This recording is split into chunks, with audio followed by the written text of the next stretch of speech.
Hello. So in this video, we're going to talk about Dilawar Karadaghi's book, My Country's Hair Turned White.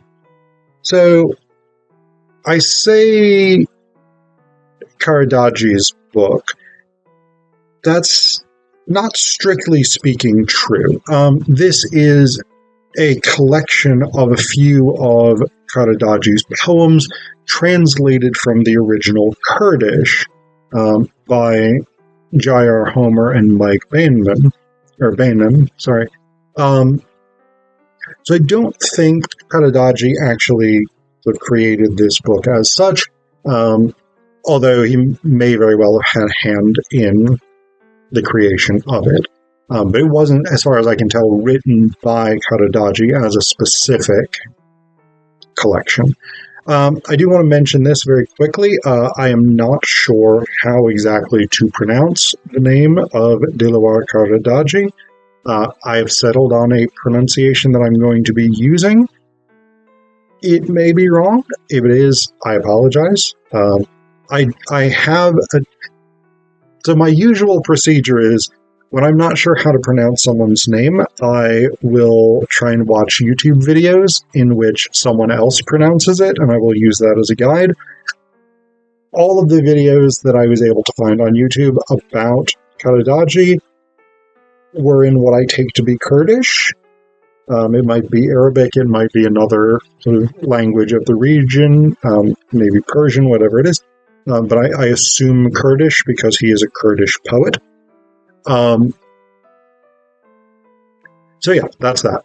So the poetry itself, I think, is actually really, really beautiful. And one of the things, and this is going to maybe sound paradoxical, but I think a lot of people sort of understand this. One of the things that makes these poems so beautiful is the sadness of them. There's a deep melancholy in Karadaghi's work,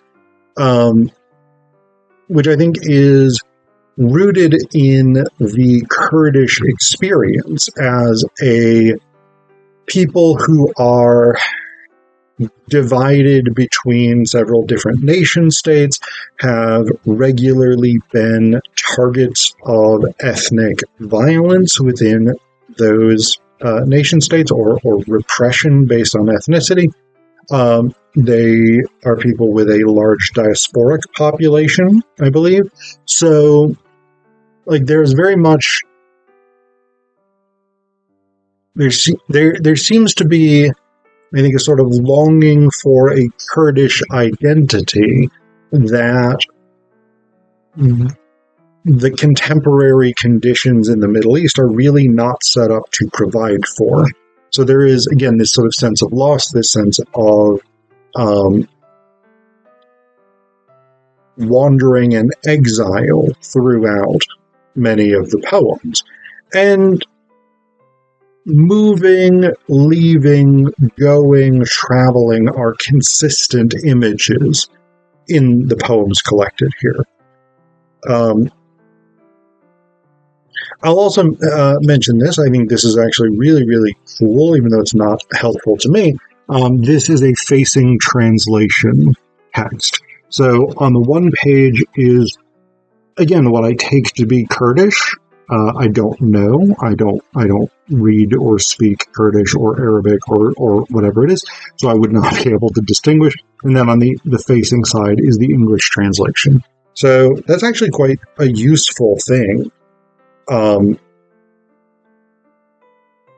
for people who are reading works in translation, especially because you will have people who want to use texts like these as a basis for learning languages, right? So if you were learning, I'm going to call it Kurdish, I'm assuming that's what it is. If you're learning Kurdish and you wanted to, and you're an English language speaker, you can read from here and go, okay, this line is, this says that evening, that's what it means in Kurdish. I can now, I'm starting to sort of learn that vocabulary, familiarize myself, etc.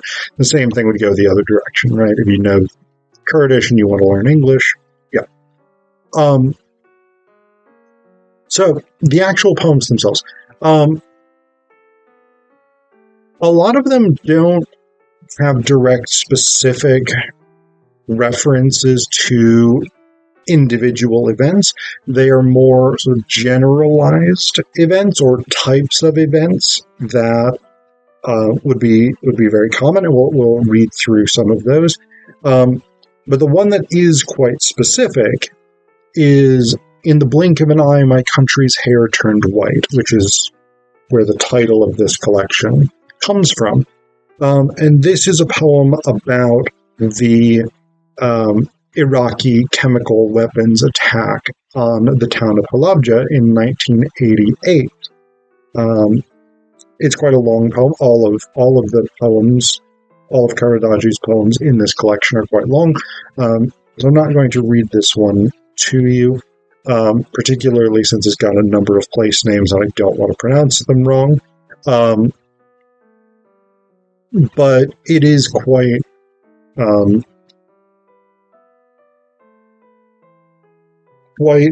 full of this experience of suffering, of loss, of deprivation, of death, etc.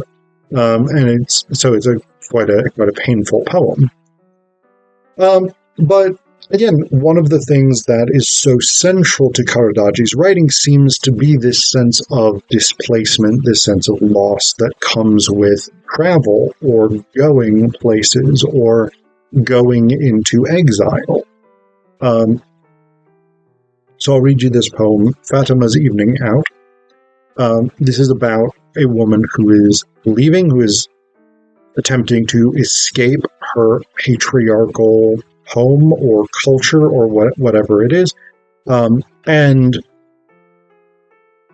there are, again, these sort of generalized references to cultural violences, cultural or generalized experiences of violence, often gendered in this particular poem. But yeah, so you'll see those two things intertwining, that sense of movement, of exile, and that sense of suffering and loss. So this is Fatima's Evening Out. I'm her, the one who's leaving this evening, with your permission, of course. This evening I'm going out dancing. I won't forget to wear my orange blouse. I won't forget to paint my eyelids with the sunlight. I won't forget to wear earrings the color of virginity. I won't forget to play angry with the sleepy sparrows and say, "Girls, where are you? Get a move on. Let's go." I'm her who doesn't forget, who's going out this evening and who knows that when you are out, you must know how to be silent as a stone, how to be ever so careful and attentive, how to fix your gaze on a certain point, where to take a break, and where to tell a joke, and where to make love, and where does suicide fit in, and where to get killed, and where to mutter, "Oh God, how miserable, how tired and lonely I am." I am her, and I am sure that only lovers leave on a journey if they are not in love. What has it to do with flying? Only lovers who don't desire anyone wait for them at the last stop.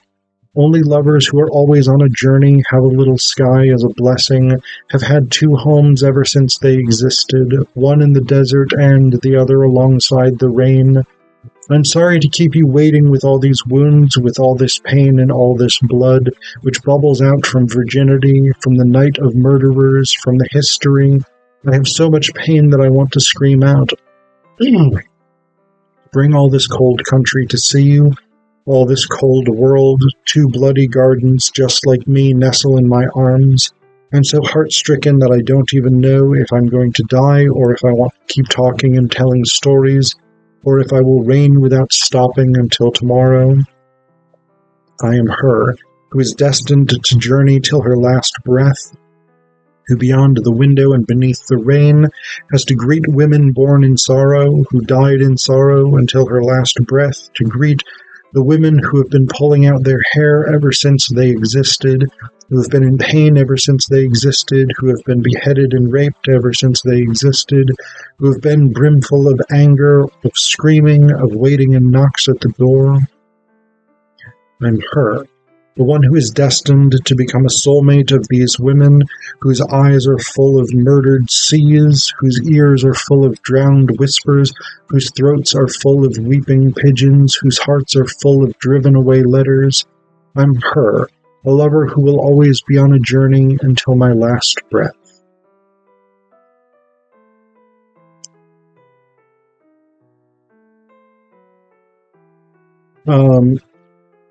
So the next one I want to read you has a sort of similar